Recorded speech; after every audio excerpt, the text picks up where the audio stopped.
Nitong hapon mga kapatid, tayo po ay magpapatuloy pa rin sa ating pag-aaral of the Gospel of John chapter 7. Sa ating huling pag-aaral, we have come to label this chapter as the controversial Christ.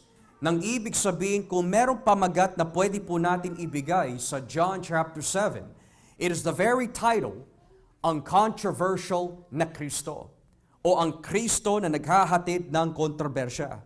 Nang ibig sabihin, marami po makatanungan ang mga tao during this period of time na bago umakyat po si Hesus, marami na po sila iniisip negatively or even positively laban sa ating Panginoon. Kagaya po na ating mga binasa ho kanina. There are some who say that Jesus is a good man. For others, they say that He is nothing more than a fraud.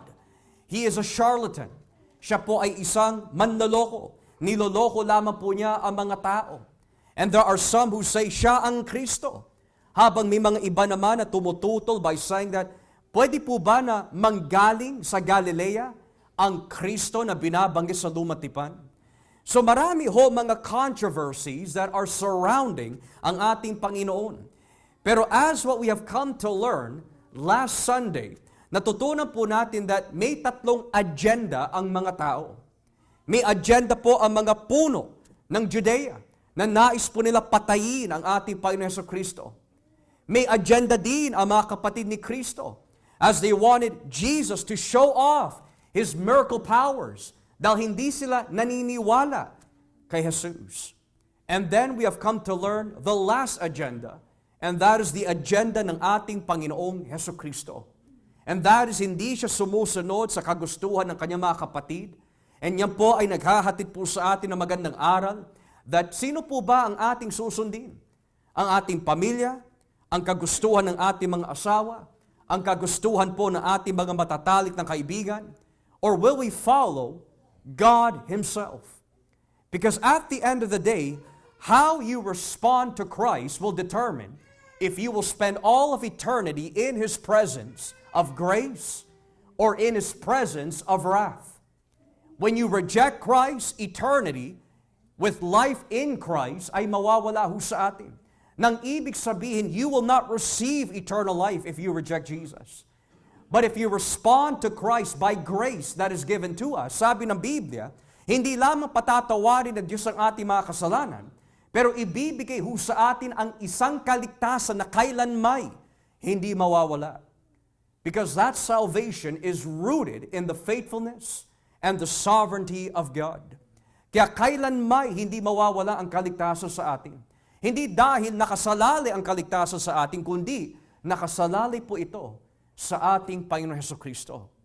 And that is why the argument of the writer of the book of Hebrews goes on to say in chapter 7 that Jesus is a greater priest than those of the Aaronic priesthood, than those of the Levitical priesthood. Dahil sa taon-taon may namamatay na pare. Kaya napapalitan kailangan ang mga pari na yan upang mag-alay every October, every Yom Kippurim, or on the day of multiple atonements. Pero hindi sapat upang mag-alis ng kasalanan. But this Jesus who came, by His one sacrifice, by His eternal priesthood, mas higit po ang kanyang pagiging punong pari kaysa sa lahat ng mga naging pari ho noon. Because this Christ never dies. This Christ is everlasting. This Christ has the power to save those who draw near to God through Him until eternity. So ang agenda ng ating Panginoon noong nakaraan po na linggo is that hindi niya susundin ang kagustuhan po ng tao. Hindi niya susundin kung ano man po ang ninanais ng tao. Ang sinusunod lamang po niya ang kagustuhan ng Diyos Ama. And that is why He is called the obedient Son of God. Because lahat po tayo masasabi ho natin, we are children of God only to the extent that you have received Jesus Christ. Madalas ho natin naririnig na ang lahat po ng tao na nilikha ng Diyos ay kanyang mga anak. That is unbiblical and biblically ignorant of the truth. Nang ibig sabihin, we could say that all men are creatures of God. All men are products of God's creation. Pero hindi natin masasabi na ang lahat po ng tao na nilalang po ng Diyos ay maituturing mga anak ng Diyos. Because ang terminology na anak or children of God is another of saying they have a covenant relationship with Jesus. So just because your parents are Christian does not mean you're Christian. Just because your wife may be a believer does not make you a believer. Just because your children are saved does not mean you are automatically saved. Kailangan meron kang personal at individual na relasyon sa Panginoon Hesukristo na may katiyakan na ikaw nga ay na kay Kristo, and that very evidence that you are in Christ is a life that is transformed, na nagmamahal sa Diyos, that hates sin, desires to live in holiness. Kaya hindi lahat po na puwapasok sa simbahan ay may tuturing po disipulo ni Kristo. Merong mga display, may mga apostates, may mga kambing, may mga parseo, may mga hipokrito, nang ibig sabihin, hindi lahat na puwapasok sa simbahan is truly converted in Christ. The same people that tried to get Jesus to do their will, as I remind you, lived with Jesus since he was a child. At sino ho yun? Ang kanyang mga kapatid. Can you think about that, mga kapatid? Kasama na po nila si Hesus, and yet they did not recognize him as the Messiah. Kung yun po ay pwede mangyari sa mga kapatid po ni Hesus, posible din po mangyari po yan sa loob ng church. You can hear the Word of God every Sunday and Jesus will still not have any impact or effect on your life. You can hear the gospel every Sunday and still not be transformed. You can hear the gospel every Sunday, you can cry, you can weep, you can have few tears, pero hanggat hindi nagahari si Kristo sa ating buhay, walang kahulugan at walang kabuluhan ang ating pag-attend. Hanggat hindi natin isinusuko ang ating pagkatao kay Jesus, though we are imperfect, and though we live on this side of life, pero hanggat walang pagsisisi, at hanggat wala po tayong nais na paglingkuran po siya, His way and not ours, we are no different than the siblings of Jesus in John 7. They grew up with Him, they heard Him, they witnessed Him, but they still did not know Him for who He is. Kaya matindi talaga ang mararanasan ng mga tao sa araw ng paghuhukom. That at the great white throne judgment, Jesus will say the very words on His left-hand side sa mga kambing, sa mga taong, we could say, nagkungwari sa pagiging Kristiyano. I never knew you. Depart from me, you who works iniquity. At ang idadahilan po na marami, but Lord, have we not done many wonderful works in your name? But Lord, we prophesied in your name. But Lord, we did many things in your name. Nang ibig sabihin, ang basihan at sukatan ng kaligtasan ay hindi nakikita on how much you do, and how much you know, and how long you've been in the church, but rather, are you in Christ or not in Christ? Yun ang sukatan. But there is assurance sa mga tao nagsisi at sumampalatay kay Jesus. And though this faith of ours is not perfect, but the Holy Spirit will give you the assurance that you are in Christ. Because the measurement of you being in Christ is not based on your performance, but the performance of our Lord and Savior. And for that very reason, siya ang ating tagapagtanggol at siya ang ating tagapamagitan sa araw na iyon. Kaya sabi po ng Biblia that Jesus is our blessed hope. My hope is not this church. Your hope is not Brother Joshua.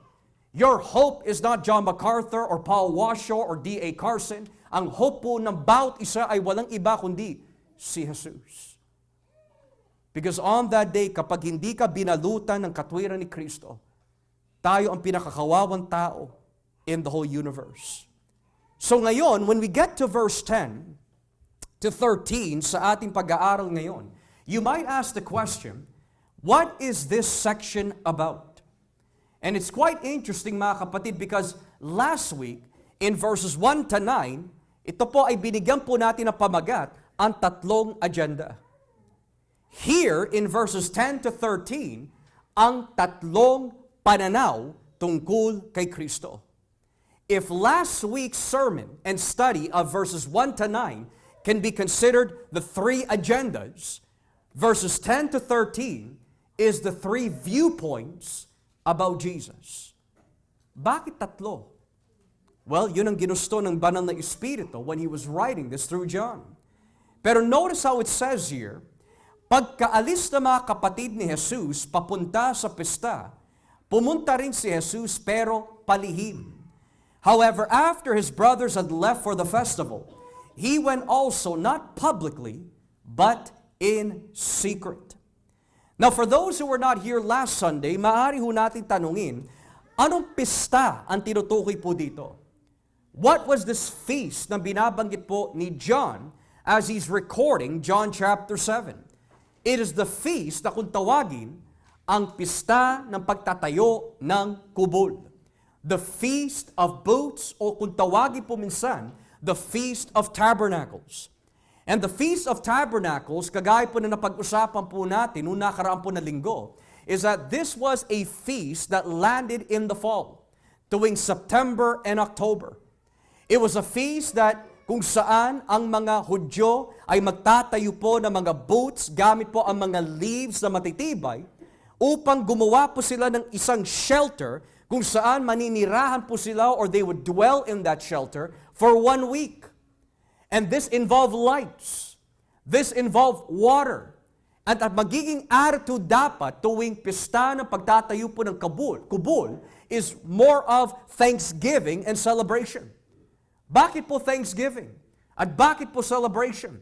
Because ang nilalarawan po ng Feast of Tabernacles ay yung katapatan ng Diyos sa mga ito at sa kanilang mga ninuno since the time that they were delivered out of Egypt all the way through till they reach the promised land or until they reached the promised land. And where do we find that in the Bible that this was a festival of celebration? Basahin po natin dito sa Leviticus chapter 23. Dito po tayo sa Leviticus chapter 23. Leviticus chapter 23 beginning at verse 33 and following. Leviticus 23, talatang 33, pababa. Leviticus 23, verses 33 and following. Tignan niyo po ang sinasabi ng Biblia. Inutusan ng Panginoon si Moises na sabihin ito sa mga Israelita, sa ika-15 na araw ng ika-7 buwan, magsisimula ang pista ng pagtatayo ng mga kubol. At ito'y ipagdiriwang ninyo sa loob ng 7 araw. Sa unang araw, huwag kayo magtatrabaho, sa halip magtipon kayo at sumamba sa Panginoon. Sa loob ng 7 araw, mag-aalay kayo ng handog sa pamagitan ng apoy para sa Panginoon. At sa ika-8 araw, hindi rin kayo magtatrabaho, kundi muli kayo magtipon sa pagsamba sa Panginoon at maghandog sa Kanya. Iyan ang panghuling araw ng iyong pagtitipon. Iyon ang itinakdang espesyal ng mga araw na magtitipon kayo para sumamba sa Panginoon at para mag-alay ng mga handog sa pamagitan ng apoy para sa Panginoon. Dapat magdala kayo ng mga handog na sinusunog, handog ng magpaparangal sa Panginoon at mga handog na inumin. Ang mga handog na ito ay kinakailangang ihandog ninyo sa itinakdang araw ng paghahandog nito. Now, if you skip to verse 40, sabi ho dito in verse 40 and following, sa unang araw, kumuha kayo ng pinakamagandang bunga ng mga punong kahoy, mga dahon ng palma, mga mayayabong na sanga na puno sa lambak at kayo'y masayang magdiwang sa presensya ng Panginoon na iyon Diyos sa loob ng 7 araw. Ipagdiwang ninyo ang pistang ito sa ika-7 buwan bawat taon para parangalan ng Panginoon. Sa loob ng 7 araw, lahat kayong mga Israelita ay dapat tumira sa mga kubol para malaman ng iyong mga anak na pinatira ng Panginoon na iyong Diyos, ang iyong mga ninuno sa mga kubol, nang sila'y inilabas sa Egypto. Dapat ninyo sundin ang mga tuntuning ito hanggang sa susunod pang mga henerasyon. Now, we've come to learn last week, bakit po kailangan banggitin po ni John that yung mga eksenang nabanggit po dito in John 7 occurred at the Feast of Booths. Well, we know that the whole purpose of the Feast of Booths was to celebrate the faithfulness and goodness of God. And we know that the response, on the other hand, on this very specific festival was thanksgiving and glory back to God. Pero dahil nga po dumating na yung pinaka-esensya, the very essence of the Feast of Tabernacle, which was Christ Himself, instead of mag-celebrate po sila na narito na yung pinaka-essence of the feast, narito na po ang essence of the living water, narito na po ang very essence of the shelter of the living God, the very tabernacle of the living God. At sana sila po ay nagpasalamat sa Panginoon. The Bible says they wanted to kill Christ. The Bible says they wanted to slay Christ. Why? Because ibinulgar ni Kristo ang kanilang masasamang gawain. That is why people do not want to hear the gospel. They only want to hear the good side of the gospel, which is Jesus will save you if you just believe. But they don't want to hear the harder parts. And what is that? You need to repent. You need to turn away from your sins. You need to acknowledge that you are a miserable, wretched, foolish, unrighteous sinner. And you need to give your time to Christ, your life to Christ. Yan ang ayaw pakinggan ng mga tao. What they want to hear, on the other hand, is, I want to believe, I want to be saved, I want Jesus to answer my prayers, I want to be blessed, that's it. Kaya marami po mga mangangaral na sumasang-ayon na ito ang kagustuhan ng mga tao. They want the crown, they don't want the cross. They want salvation, they don't want the Savior. They want to go to heaven, they just don't want to persevere in order to get there. In other words, gusto lang po nila yung easy access into the kingdom of God. Pero sabi na nga po mismo ni Kristo, how impossible is it for a rich man na makapasok po sa kaharian ng Diyos. Hinalintulad po siya sa isang kamelyo na mas mabilis at mas madali pa sa isang kamelyo na makapasok sa butas ng karayom. Nang ibig sabihin, it is much more easier for a camel to go through the eye of a needle. Have you ever seen the eye of a needle, mga kapatid? Than for a rich man to enter to the kingdom of God. Palawakin po natin yon. It is more easier for a camel to go through the eye of a needle than for a person who's simply too busy for Christ. They just have no time for Jesus. They have time for the world, they have time for friends, they have time for everything that they desire, just no time for Christ. Palawakin pa ho natin lalo. It is easier for a camel to go through the eye of a needle than for a religious person who is not truly converted. It is more easier for a man or for a camel to go through the eye of a needle than for an individual who's been in the church for 30 years. Ano po ang nais po ihatid ng Panginoon in that text? Hanggat hindi natin isinusuko at inaamin sa ating mga sarili that we are miserable without Christ, the impossibility of entering God's kingdom will be a reality for those who will not repent on that day. Yun ang binabanggit po dito. So that's the reason why in John 7, instead of matuwa po ang mga tao kay Kristo as the essence of the Feast of Tabernacles, they wanted to kill Him. Because nasasagi ang kanilang baluktot na pamumuhay. Nahahadlangan sila, nasasakal sila. Yan ang ayaw ng tao, yung sinasakal sila. They want to be free. You want to know how free will looks like? Look at your life before you came to Christ. That's how free will looks like. You hated God. You don't desire God. You serve God at your own time, at your own pace, not at His time and in His pace. Yun ang itsura ng kalayaan. Pero dahil po sa biyaya ng Diyos, pinalaya niya po tayo mula sa ganung klaseng pamumuhay. That like what Paul said, that we would be free servants of the Lord. Na mapaglingkuran po natin si Kristo gamit ang kalayaan na ibinigay niya ho sa atin. That is the Feast of Booths na binabanggit po dito. But that is also the very attitude na ipinapakita ng mga tao kay Jesus.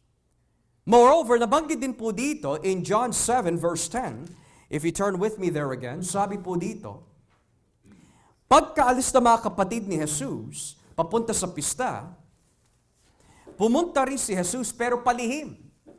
Na may isang kapatiran, last Sunday, tinanong po niya, Pastor, bakit nung last week, when we were studying verse 8 of John 7, kasi kung babasahin po natin ang verse 8, parang may contradiction in verse 8. Sabi po ni Kristo, kayo na lang ang pumunta sa pista. Hindi ako pupunta dahil hindi pa ito ang panahon ko. In verse 8, sabi ni Kristo, I'm not going to Judea. I'm not going to the feast. But how come here in verse 10, pagkaalis ng mga kapatid ni Jesus papunta sa pista, pumunta rin si Jesus, pero palihim. It's either Jesus is a liar, Jesus made a mistake, or Jesus is telling the truth.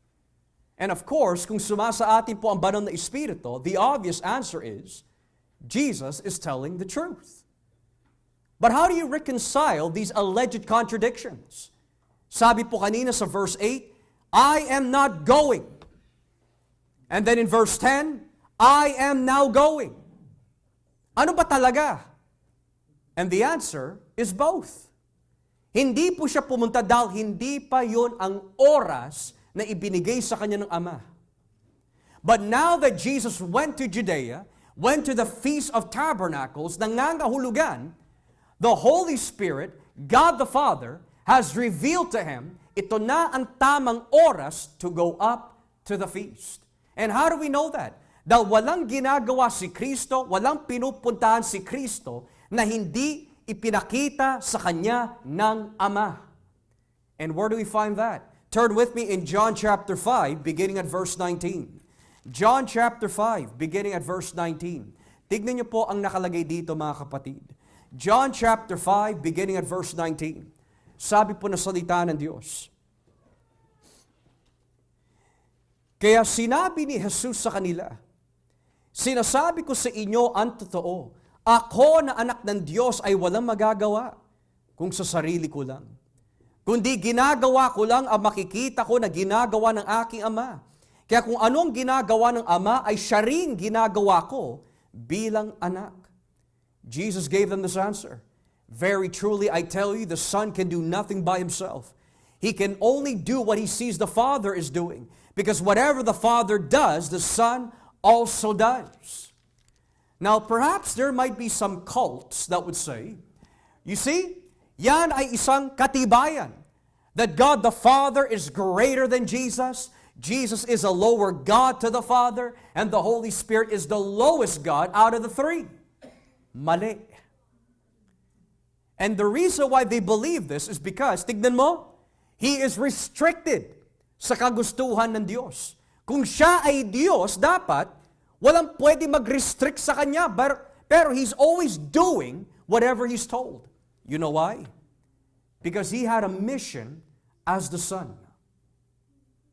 He had a mission as the last Adam. He had the mission as the suffering servant of Yahweh na maging masunurin sa kalooban ng Ama na hindi nagawa ng sino man lingkod ng Diyos sa lumang tipan. Number 2, Jesus can never do anything independently outside of the work of the Trinity. Dahil sila ay nagkakaisa sa lahat ng bagay. They share one essence. They share one will. They share one plan. Though they are three, nagkakaisa sila sa lahat ng bagay. Kaya walang itinuturo si Jesus na hindi katuruan ng Ama at katuruan ng Espiritu. Walang ginagawa si Jesus na hindi gusto ng Ama at gusto ng Espiritu. Kaya nga ang panalangin po ni Kristo, further on in the Gospel of John, specifically in chapter 17, Father, that these disciples would be one as we are one. Hindi iisa sa persona, kundi iisa sa lahat ng layunin. Kagaya po ng church, marami mga simbahan, unfortunately, nagkakawatak-watak. Why? Because hindi nagkakaisa sa layunin. Marami tao lumilipat from one church to the next because hindi nila maaari nakikita yung pagkakaisa sa pananampalataya at layunin. Kaya nga ang dalangin po natin mga kapatid, na sikapin po natin mapanatili ang pagkakaisa ng iglesyang ito. Not by force, not by self-righteousness or arrogance, but rather the very thing that unites it all together, pag-ibig. Kung nasaan ang pag-ibig, walang pagmamayabang doon. Kung nasaan ang pag-ibig, walang pabida-bida doon. Kung nasaan ang pag-ibig, nandun ang pagpapakumbaba, pagiging maunawain. Nandun ang tiyaga, nandun ang pagtitiis. Pero kung wala ang pag-ibig, nandyan na ang lahat ng uri ng kasamaan. Pagiging makasarili, walang halong pagpipigil, walang kapatawaran, lagi binibida ang sarili. Kung wala ang pag-ibig ng Diyos. That's the very thing that binds and unites the church. And here we see that when Jesus went up to the feast, hindi po niya ginawa po ito outside of the Father's will, but He did it in line of the Father's will. Now notice how the Bible says in John 7 verse 10, sabi po dito, pumunta si Kristo, pero palihim, in secret. Literally, Jesus was rising up to the feast to be kept hidden. Now, you might ask the question, bakit palihim? Well, we could say, in one instance, nais po siya patayin, according to verse 1, and it was not his time yet to be killed. Moreover, ano po ba ang nais na mga kapatid po ni Kristo? Show yourself publicly. Maging sikat ka. Now, I thought about this, just thinking about it right now. Kung ako nasa kalagayan po ni Kristo, o kung ikaw ang nasa kalagayan po ni Kristo at ikaw ay inudyukan ng iyong mga kapatid, magpasikat ka. Ipakita mo ang mga himala na ginagawa mo para lalo ka makilala ng mga tao. How would we respond? Well, kung mayabang ka, sasabihin mo, I will never do that. Yan din ang sinabi ni Pedro eh. But a person who understands their depravity would say, I need God's grace. Kung sa iba to, they would take the opportunity. I'm gonna go there para magpasikat. Para makita ng mga tao how knowledgeable I am. If that opportunity was given to someone else. Or if another person was in that position and they were told by their brothers, why don't you go there to make yourself known? They would hop on that train in an instant. Why? Because they want many followers. Yan ang uso-uso po ngayon sa social media. We want the likes, we want the following, we want the praise. Pero napakalino na sinasabi po in Proverbs 27, wag sana manggaling sa iyong sariling bibig yung pagpupuri sa iyong sarili, kundi dapat manggaling sa iba. Pero bakit nga po natetempt ang tao na magpasikat? Well, kung salitang kanto lang pag-uusapan, kulang sa pansin ang magiging sagot. Para sa iba, they just don't want to feel under anyone. They want to be up here. Para sa iba, we want to be seen as the mature men, the mature women.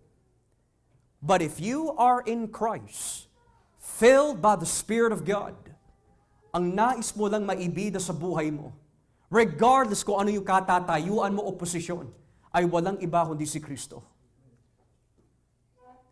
Yan ang sinabi po ni Pablo in Galatians 6:14. God forbid that I glory only in the cross of the Lord Jesus Christ. Where do we glory in, mga kapatid? Kristo is quite clear that the reason why palihim po siya pumunta, He only wanted to glorify the Father. Ayaw po niya magpasikat His own way. Kung kalooban ng Diyos na sumikat siya, sisikat siya. Kung hindi kalooban ng Diyos na hindi siya sisikat, He's completely fine with that. Why? Because He's only after the Father's will. Palihim po siya pumunta. Moreover, another thing that we might see here, kung bakit po palihim pumunta po si Kristo, maaari meron po itong katuparan in the book of Isaiah. What do you mean? Turn with me in Isaiah chapter 42. Bakit palihim pumunta si Kristo? Dahil maaari there is a connection prophetically to Isaiah chapter 42. Turn with me. Isaiah chapter 42, beginning at verse 2. Excuse me. Tignan niyo po ang sinasabi ng Biblia. Matter of fact, let's just read verse 1 para mas buo. Isaiah 42 verses 1 and 2. Sabi ho dito, sinabi ng Panginoon, narito ang lingkod ko na aking pinalalakas ang loob. Pinili ko siya at nagagalak ako sa kanya. Sumasa kanya ang aking espiritu at papairali niya ang katarungan sa mga bansa. Verse 2, hindi siya sisigaw o magsasalita ng malakas sa mga lansangan. In English, He will not shout or cry out or raise His voice in the streets. Anong ibig sabihin po nun? Hindi siya magpapasikat. Hindi siya gagawa ng isang bagay na hindi kalooban ng Diyos. Because He is a servant of Yahweh. Now, sino po talaga ang tinutukoy sa Isaiah 42? May dalawang referensya ho ito eh. Una, it is the nation of Israel in the Old Testament. They were God's slaves in the sense na sila po ang maghahatid na maganda balita sa buong daigdig. Kaya lang ang problema, nahulog sila sa kasalanan. So now God is going to send His servant, na kung tawagin po ng mga Hudyo in Hebrew, Ebed Yahweh, ang alipin ni Yahweh, na siya ang magtutupad ng kalooban ng Diyos. And of course, sino po yung tinutukoy po in the Gospel of John that He did not raise His voice? Hindi siya nagpasikat, kundi pumunta po siya sa pista na palihim. It's Jesus. He is a perfect fulfillment of that passage. Now, when we get to verse 11 of John 7, in John 7 verse 11, sabi po dito, doon sa pista, hinahanap siya ng mga pinuno ng mga Hudyo. Nasaan siya? Tanong nila. Now at the festival, the Jewish leaders were watching for Jesus and asking, where is He? Now you want to ask the question, itong katanungan po ba na where is He? Is this a positive question? Or is it a negative question? Well, kung hindi ho tayo aalis sa teksto, it's really hard to say. But in light of the entire chapter, kitang-kita ho natin mga kapatid na yung paghahanap po nila kay Kristo is never positive, but rather negative. Halimbawa, if you read down to verse 25, sabi po dito in John 7:25, sinabi ng ilang taga-Jerusalem, hindi ba ito ang taong gustong patayin ng mga pinuno natin? Isn't this the man they are trying to kill? Then, ibaba po natin ang basa to verse 30. Let's go to verse 30. Dahil sa mga sinabing ito ni Hesus, gusto sana siyang dakpin ng mga pinuno ng mga Hudyo, pero walang humuli sa kanya dahil hindi pa ito ang oras niya. No one laid a hand on him, though they wanted to seize him, because his hour had not yet come. And then in verse 32, ibaba po natin muli ang basa, verse 32. Sabi ho dito, Narinig ng mga Pariseo ang usap-usapan ng mga tao tungkol kay Jesus. Kaya inutusan nila at ng mga namamahalang pari ang mga gwardya sa templo na dakpin siya. Now, if you ask, why were they wanting to look for Jesus? Hindi para sabihin, Jesus, we believe you are the Messiah. It wasn't for the purpose of saying, Jesus, we believe your miracles, praise God, you're finally here. No. The reason why they wanted to find Jesus is so they could seize Him, kidnap Him, arrest Him, at patayin siya. At ang tanong maaari ho dito, bakit ganun na lang katindi ang galit ng mga ito in Judea kay Kristo? Dahil sinabi ni Jesus in John 5, kung ang ama ay nagtatrabaho sa araw ng pamamahinga, ganoon din ang anak. And what does that mean sa kabuuan? It means the only one that can work on the Sabbath day to sustain all things, including the universe, is God Himself. And by the way, I am also working on this day. Anong ibig sabihin nun? Sinasabi ni Jesus, I, like the Father, am God. Siya ay Diyos. Kaya galit na galit ang mga Hudyo. They thought He was blaspheming. Kaya nais po nila patayin si Jesus. Dumarating po ba sa atin yung ganun, mga kapatid, where kapag tayo po ay tinatamaan ng katotohanan ng salita ng Diyos, parang gusto mo sakalin ang mga ngaral. Parang gusto mong patayin yung mga ngaral. O minsan, binubulong mo dito o binubulong mo dyan, nagkwento ka na naman ba doon? O kagaya po na sinasabi ng mga ibang kapatiran, Pastor, meron ka ba monitor sa aming bahay? Bakit nalalaman mo yung ugali namin? Oh, trust me, I am not a prophet. I am not the son of a prophet. But the Bible says, there is one whose eyes sees all things. At yan po ay ang Diyos. Kahit itago mo ng ilang taon, lantad pa rin po yan sa harapan ng Diyos. Kahit tayo po ay magkungwari sa panlabas, kitang-kita ng Diyos ang ating pagkatao sa loob. Yung ngiti mo sa labas, yung pala, nanggigigil ka na sa loob. Kitang-kita po yan ng Diyos.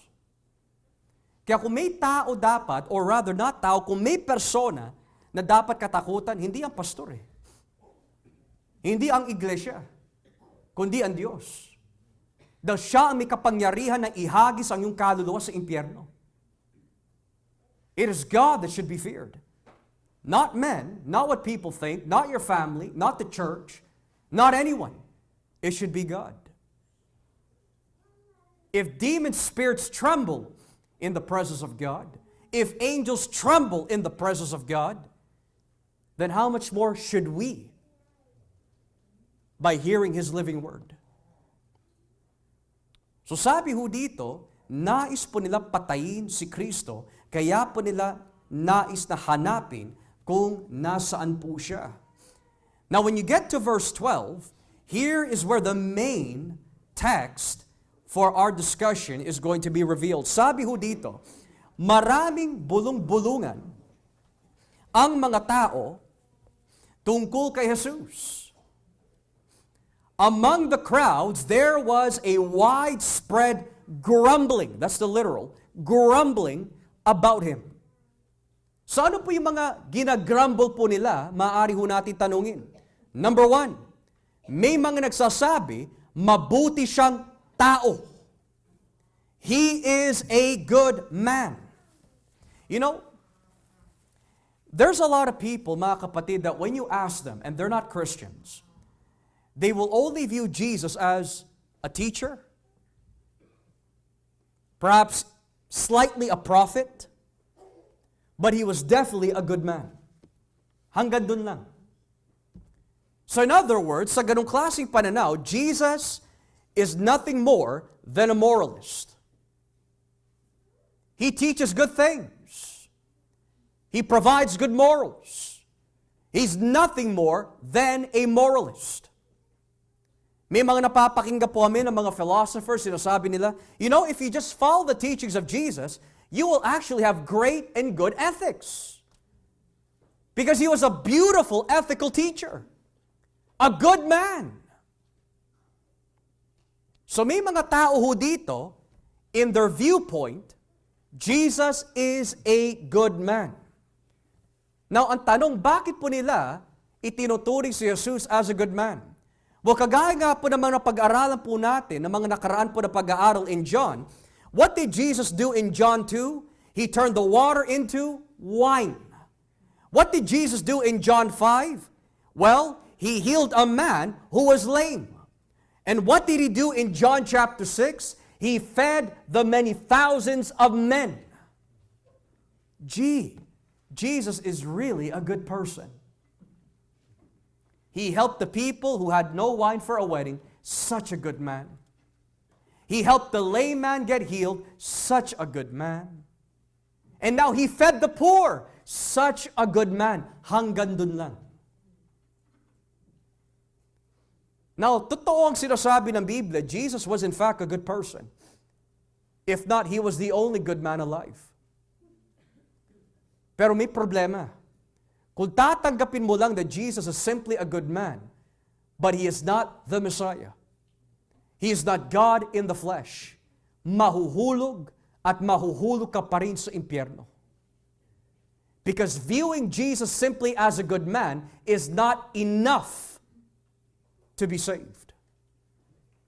Marami po mga tao na itinuturing mabuti. But what makes Jesus different from them is this. He is who He claims to be. Siya ay Diyos na nakatawang tao. Kaya nga nung tinatanong po siya ng isang mayaman, Rabbi, what good thing can I do? What did Jesus say? There's only one that is good, and that is God. Now, maaari sabihin po ng ilan, you see, ang sinasabi lang niya mabuti ay ang Diyos. Mali. Ang ibig niya sabihin doon is, bakit mo ako itinatrato bilang rabbi lang? Treat me for who I am, dahil iisa lang ang mabuti, and that is God. And sa Biblia, who is God? The Father, the Son, and the Spirit. So when we ask the question about this section, bakit tatlo ang viewpoints? Because yun ang nakalagay dito eh. Number one, marami mga tao that view Jesus simply as a good person. I was listening a few weeks ago to an atheist by the name of Richard Dawkins. Siya po ay bahagi sa mga tinatawag the New Atheists. Bahagi sa isang grupo na tinatawag the Four Horsemen of Atheism. Bahagi po dito si Sam Harris. Bahagi po dito si Richard Dawkins, of course. And many more. Na kinikilala mga bigati ng mga atheists. And Richard Dawkins went on to say, even though I do not believe in God, kung meron ako pipiliin na reliyon that I would be safe to live with and to live around, it would be Christianity. Because Jesus is a good person. And He teaches good morals. Mga kapatid, kung tayo po ay sumisimba tuwing linggo para po maging mabuti, at hanggang doon lang ang ating objection, and objective rather, maling-mali ho ang ating pag-attend. Marami mga tao na gusto sumimba para na maging mabuti. Pero ang ibig sabihin po ng pagiging mabuti para sa kanila is, gusto ko mawala ang bisyo na ito, pero dito naman ako lilipat. Aalis sa isang bisyo, lilipat sa panibago. I want to be good in this area, but not in this area. Yan ang rason kung bakit marami nagsisimba. Para maging mabuti. Ang pag-attend ay hindi maghahatid ho sa atin ng mabuting buhay.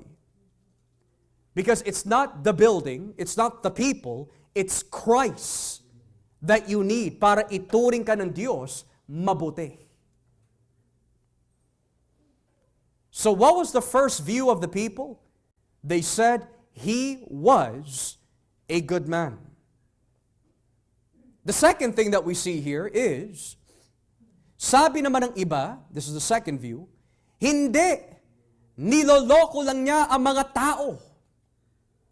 Others replied, no, he deceives the people. Now, itong salitang niloloko ay binanggit po muli in verses 46 and 47. If you read down with me, in verses 46 and 47,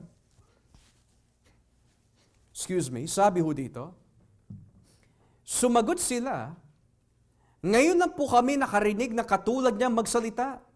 Sinabi ng mga Pariseo, kung ganoon, pati kayo ay naloko na rin ng taong iyon. You mean he has deceived you also? Now this is very important na maunawaan po natin mga kapatid.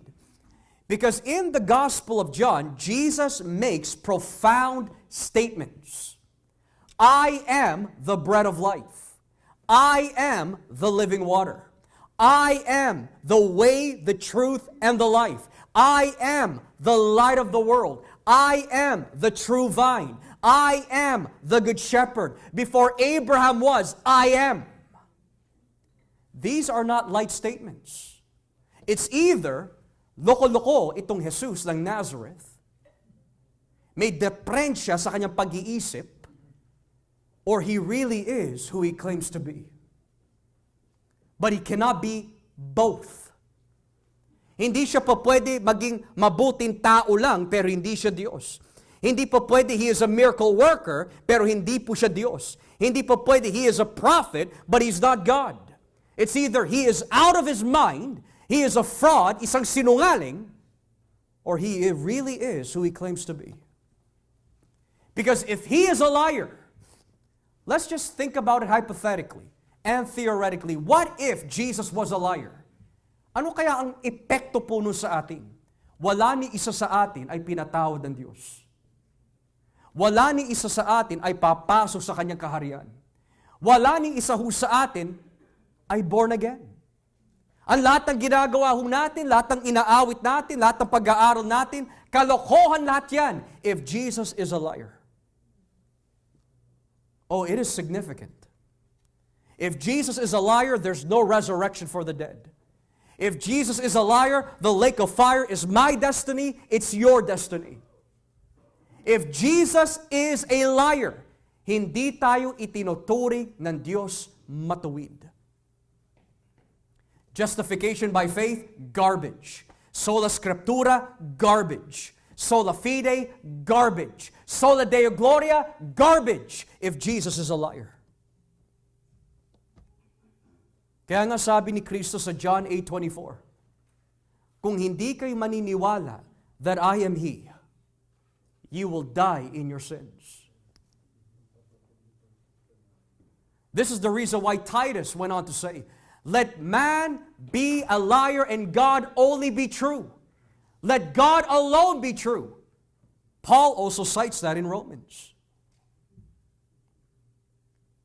Now, for those who are here and those who are our visitors, why does it matter if Jesus is telling the truth or he's not telling the truth? Because what's at stake here, friend, is your soul. It's either Jesus died on the cross to save you from the coming wrath that is to come, or He didn't die at all.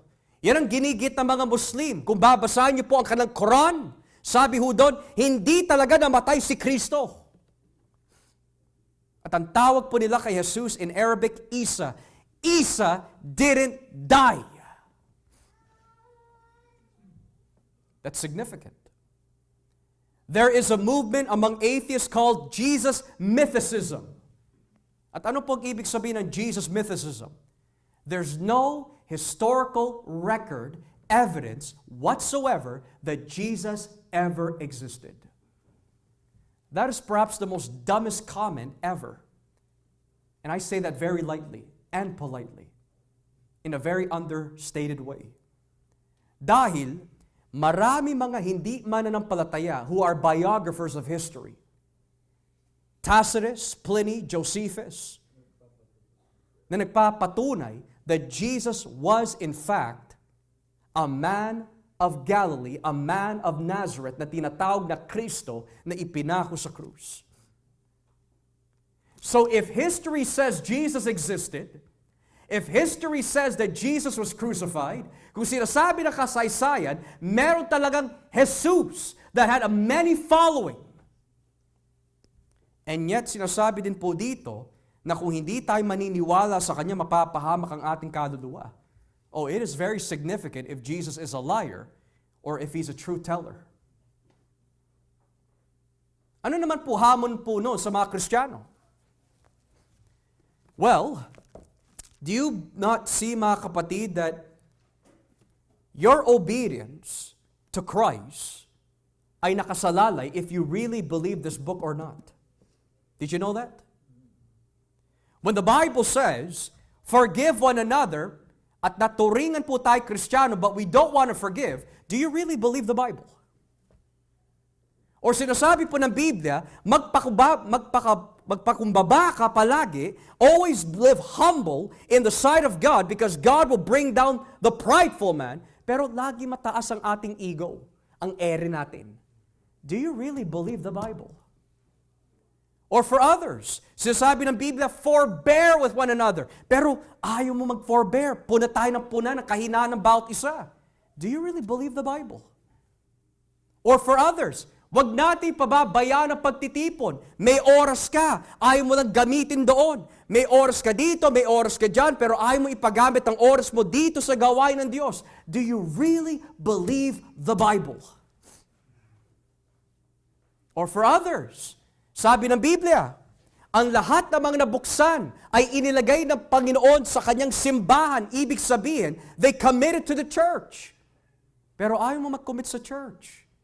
Dahil ang paniniwala mo, sapat na sa akin yung makinig. Do you really believe the Bible? And it really falls down, sinungaling ba si Jesus? O totoo ang kanyang sinasabi? Yan na nasa utak ng mga Hudyo. Hindi, sinungaling siya. Let me tell you something, mga kapatid. Kung ang mga Hudyong ito ay hindi nagbago sa kanilang pananaw, they will find out, as they already have, kasi 2,000 years nakalipas na that what Jesus said was in fact true.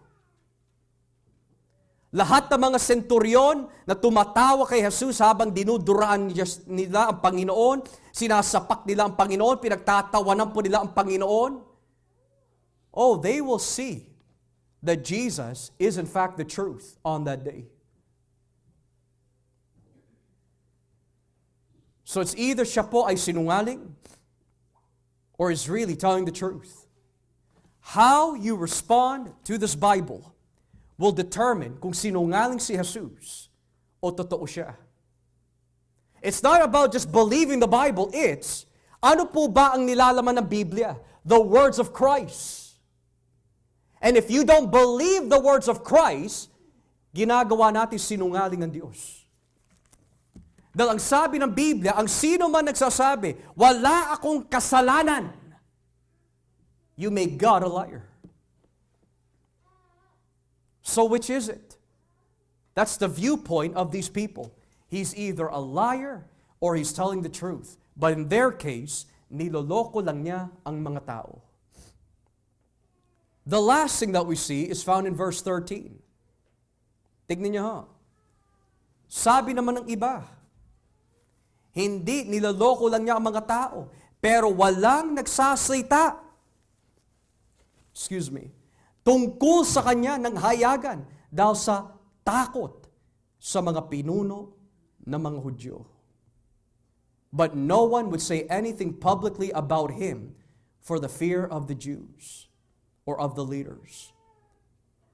Now, before I explain this verse, I need to show you something in the Gospel of John because the very phrase, fear of the Jews, dahil natatakot sila sa mga Hudyo, ay paulit-ulit na binabanggit in John.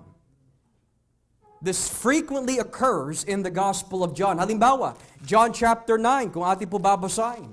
John chapter 9. Verse 22. John chapter 9, verse 22. Tignan niyo ha. Sabi po dito in verse 22, ito ang sinabi ng mga magulang ng lalaki dahil sa takot sa mga pinuno ng mga Hudyo. Sapagkat napagkasunduan na ng mga pinuno ng mga Hudyo na ang sino mang kikilala kay Jesus bilang Kristo ay hindi natatanggapin sa sambahan nila. His parents said this because they were afraid of the Jewish leaders. Then in chapter 12, kung ating po babasahin, naulit na naman. Chapter 12, beginning at verse 42. Chapter 12, verse 42. Ganoon pa man, maraming pinuno ng mga Hudyo ang sumampalataya kay Jesus, pero inilihim nila ang kanilang pananampalataya dahil takot silang hindi natanggapin ng mga Pariseo sa mga sambahan. Then in chapter 19, kung ating bubabasahin, chapter 19, beginning at verse 38, John 19, talatang 38, John 19, verse 38, sabi ho dito, pagkatapos nito, hiningi ni Jose na taga-Arimatea ang bangkay ni Jesus kay Pilato. Si Jose ay isang tagasunod ni Jesus, ngunit palihim lang dahil natatakot siya sa mga pinuno ng mga Hudyo. And lastly, in chapter 20, verse 19. Chapter 20, verse 19. Tignan niyo ho. Juan, kapitulo 20, talatang 19. Inulit na naman. Nantakip silim na ng araw na iyon. Nagsama-sama ang mga tagasunod ni Jesus. Ikinandado nila ang mga pinto dahil sa takot sa mga pinuno ng mga Hudyo. On the evening of that first day of the week when the disciples were together, with the doors locked. Bakit po nakasara? For fear of the Jewish leaders. Now, when you look at the first two, dahil nga tatlo ang viewpoints po dito about Jesus, yung unang viewpoint is that Jesus is a good man. The second viewpoint is Jesus is a deceiver. The third viewpoint is naniniwala ako about Jesus, kaya lang I just don't believe I need to be public about Him. Pwede po ba na maging Kristiyano, but you have public faith? Or rather, private faith to be more exact. Posible ba sa isang tao na talagang naniniwala sa Diyos, tinanggap niya ang Diyos, sumasa kanya ang banal na Espiritu, and yet every day for the rest of their lives hanggang siya'y mamatay, private lang ang kanyang pananampalataya? Can you imagine? Naturing ang Kristiyano, lagi iniimbita ng kanyang mga kamag-anak over for dinner. Every single day for 10 years, iniimbita siya. Pero hindi niya hinahayag ang Panginoon sa mga ito. Namatay na ang kanyang lolo, namatay na ang kanyang lola, namatay na ang kanyang tita, namatay na ang kanyang tito, na nag-iimbita sa kanya for many, many years at their feasts. At kahit ni isang beses lamang, hindi niya ibinigay si Kristo sa kanila. Kasi private faith. Or let's change the scenario. You're always hanging out with loved ones. You're always hanging out with friends. All those times you hang out with them, ni isang beses, hindi mo ibinigay si Jesus. Ano pinag-usapan nyo? Ano yung mga ginagawa ninyo? Biro mo, you've been friends for 20 years, 30 years, and you've never shared Christ. Or could you imagine, you're a Christian, professing Christian, meron kang asawa na hindi mananampalataya, and for the 50 years you've been together, your faith has always been private? Anong klaseng Kristiyano ang tawag doon? Ang sabi ng Biblia, wala nagsasalita tungkol sa Kanya ng hayagan dahil sa takot sa mga pinuno ng mga Hudyo. In our day, iniipit na po tayo ng pamahalaan. Inilapat na po yung tinatawag Bill C-9. Nang ibig sabihin, ang gobyerno ang siyang magi-interpret kung yung sinasabi mo fits in the category of hate speech. Ano po magiging consequence? Minimum 5 years in jail. What if your family asks you, is homosexuality a sin? Bill C-9. What if your husband asks you, is it true I'm going to hell because I'm a sinner if I don't repent? Bill C-9. No, mga kapatid. If you understand the price that was paid at the cross, how can we ever be silent about Jesus? He was crucified publicly, not secretly. He was punished publicly. For what?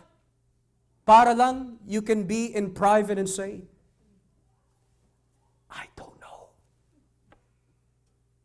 Gee, I wonder how Daniel would have felt nung binigyan po sila ng utos mula kay Darius. You're not to pray to any God for these amount of days. Anong ginawa ni Daniel? Nakabukas pa ang bintana, hayagan niya pinakita sa mga tao, nananalangin siya kay Yahweh. Ano kaya nung naramdaman ni Nebuchadnezzar na akala niya madadaan niya sa takot si Meshach, Shadrach, and Abednego, which was their slave names? Walang pwede na hindi lumuhod kapag pinatunog na ang mga awit na ito upang sambahin ang golden image. And refusal to do so will be thrown into the fiery furnace. Na kung iba yon, manginginig na sa takot. Not so much with those three. The Bible says, they stood firm. Naging polite po sila kay Nebuchadnezzar, O mahal na hari, we will not serve and bow down before your image. Because the God that we serve is the one true living God. And if He has the power to save us this very hour, gagawin niya. But if He will not save us this very hour, we still will not serve your God. Pastor, ano po naging resulta? Ayun, hinagi sila. You think God was going to save them there? No. What happened to Daniel, Pastor? Hinagi siya doon. Kasama ng mga leon, which tradition says, I don't know how accurate this is, pero may mga ilang tradition that says that those lions were starved for 3 days. Kaya talaga naglalaway na for meat. You would expect that God should have saved Daniel when he was arrested, but God didn't. You would have expected that God should have saved Meshach, Shadrach, and Abednego nung sila'y inaresto na ng maraming sundalo. But He didn't. Makikilala mo lang ang kaligtasan at kapangyarihan ng Diyos kapag nasa apoy ka. Kapag nasa trahedya ka na. Kapag nasa pagsubok ka, doon mo masusubok ang Diyos. Because even when He was in the fire, hindi Kanya pinabayaan. Even in the lion's den, He never left you. God knows where to demonstrate His glory. O yung mga Israelita, Moises, wala na tayong dadaanan dito, nandito ang pulang dagat. Parating na ang mga Egyptians. And God did not save them yet. Inintay pa ng Diyos na maging malapit na ang mga Egyptians. Doon lang niya binuksan ang pulang dagat. Mga kapatid, hindi ko alam kung ano po ang pwede mangyari these couple of years to come, if the Lord will. Maaari, may mga ilan sa atin makukulong. kapag binigyan kayo ng tapang ng Diyos to tell the truth. That homosexuality is a sin. That adultery due to marital unfaithfulness is a sin. That gambling is a sin. That drunkenness is a sin. That sexual immorality is a sin. That God did not create you as he or she, they and them, but rather as a biological male and biological female. Hindi ko ho alam kung ilan ho sa atin makukulong. Pero ito po ang pangako ng Diyos. Sa oras na dumating yon, kung tayo talaga ay na kay Kristo, bibigyan Kanya ng lakas ng loob. Dahil ang lakas ng loob hindi nanggagaling sa atin. Nanggagaling sa Kanya. Kaya nga nung inaresto po si Pedro, inaresto po sila ng mga temple guards at sinabi po ng mga Pariseo, huwag ka na magsasalita tungkol kay Hesus ever again. What did the church do? Nakipagsuntukan? Hindi ho. They prayed to God in Acts 4 and says, Lord, the creator of heaven and earth, give us boldness to proclaim Christ. At nung bumaba po ang Espiritu Santo upang palakasin ang mga mananampalataya, ano po nangyari? Nagkaroon ng lindol. At nangaral po sila na hindi po naduwag tungkol sa katotohanan. So the third viewpoint is that these people, they have private faith. They will thank God for the blessings. They may be proclaiming Christ when it's convenient, pero kapag nandyan na ang pag-uusig, biglan nananahimik na. No wonder why sinabi po ni Pablo kay Timothy, God did not give you the spirit of fear. Alam niyo po ba yung literal na word na spirit of fear na ginamit po doon? God did not give you the spirit to be a coward. Ang espiritu ng kaduwagan.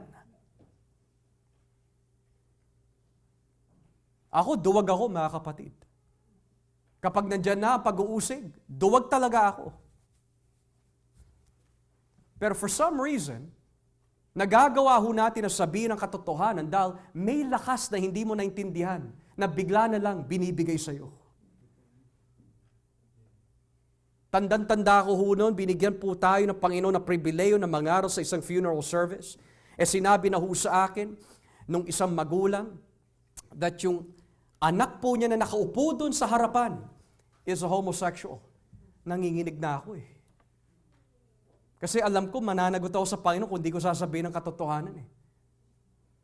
Sabi ko, Lord, bigyan mo ako ng lakas. Lord, bigyan mo ako ng lakas. Baka ano pwede mangyari, baka makulong ako. Lord, bigyan mo ako ng lakas. Alam mo, kapag hiningi mo sa Panginoon ang lakas ng loob, ibibigay niya yun sa inyo. Kaya huwag niyo iisipin that ang mga pastor o mga ngaral, hindi sila natatakot. Dumarating sa amin yun, halos araw-araw.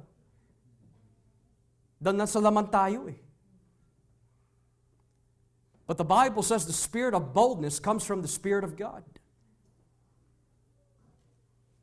At bakit po pinintulutan ng Diyos na tayo po ay magkaroon ng kahinaan ng pagiging duwag? Para in our weakness, His strength is made perfect. Kasi kung malakas na loob po talaga eh, sasabihin mo, hindi ko na kailangan ng Diyos. Kaya ko na to, macho ako eh. Hindi ho mga kapatid. Pinili ng Diyos ang mga mahihina dito sa mundo upang magwagi at magtagumpay sa mga taong itinuturing malalakas.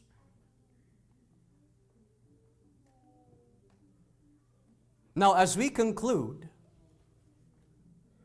if you look at all these viewpoints, may pananaw na si Hesus ay mabuti, may pananaw na si Hesus po ay manloloko, may pananaw naman that they believe Jesus, kaya lang, takot at takot sila na usigin.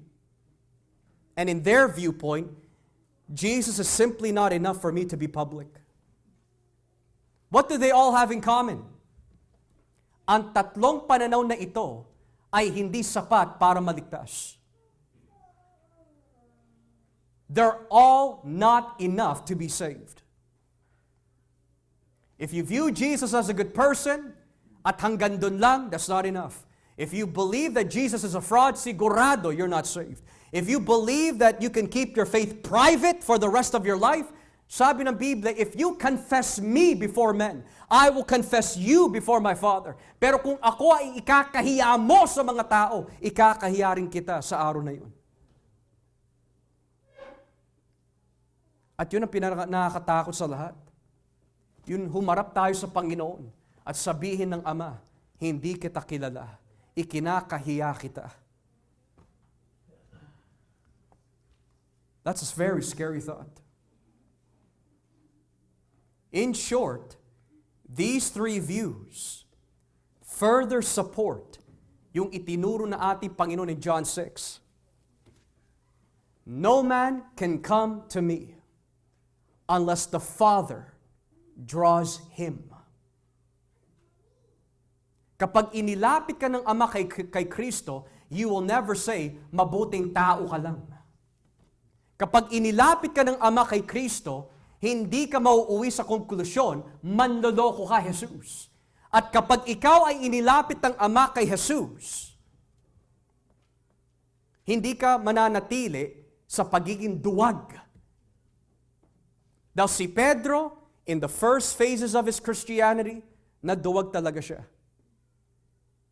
But what happened nung siya'y ni-restore na ni Jesus? Ano nangyari nung siya'y pinuspos ng banal na Espiritu? In Acts 2, siyang unang mangangaral on the day of Pentecost. In Acts 10, ginamit po siya ng Panginoon to preach to the Gentiles, specifically Cornelius.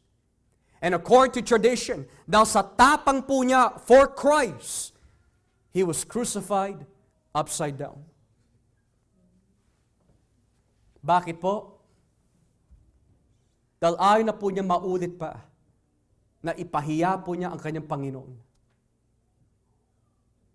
Mga kapatid, if there are some of us right now in any of these viewpoints, hingin po natin sa Panginoon na bigyan po tayo ng puso na handang magsisi. Delikado ang mga gaytong klaseng estado at pananaw. And for our visitors who are here, we love you.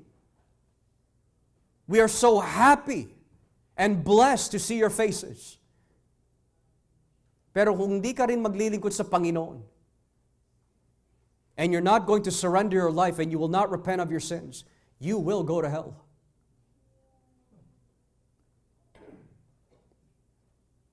Pastor, first time ko lang dito, impyerno na agad.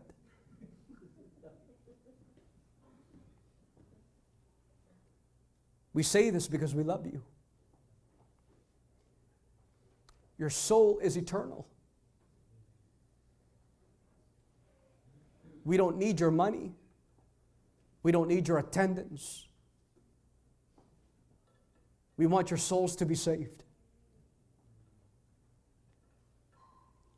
Namatay si Jesus on the cross for our sins. He was buried, and after 3 days, He rose again from the dead. Hindi para tanggapin mo siya as a good person. Hindi para tanggapin mo siya bilang isang manloloko. Hindi para itago mo ang iyong pananampalataya. But rather, without any shame, ipagmalaki mo the God-man who died on the cross for your sins. What is your view about Jesus? Is He your Lord? Patunayan mo sa Kanya. Is He your God? Ipakita mo sa Kanya. Is He your Savior? Tanggapin mo siya. Is He your Master? Paglingkuran mo siya. Is He your champion? Do not forsake Him. How you view Jesus, makikita mo yan sa bunga ng buhay mo. Whether for the positive or for the negative. Pero if you are in Christ, ito ang pag-asa ng church. He who has begun a good work in you will complete it until the day of Christ. Siya na nagsimula na mabuting gawain sa inyo, ang siyang magtatapos, ang siyang magkukumpleto ng kanyang mabuting gawain sa atin hanggang sa kanyang pagbabalik. Nang ibig sabihin, hindi palagi mananatili ang iyong kahinaan. Magtatagumpay ka pa rin dahil kumilos na ang Diyos sa inyo when you accepted Christ. And He will continue to work in your life until His return. How do you view Jesus? Ikaw lang ang makakasagot niyan this afternoon. As we pray,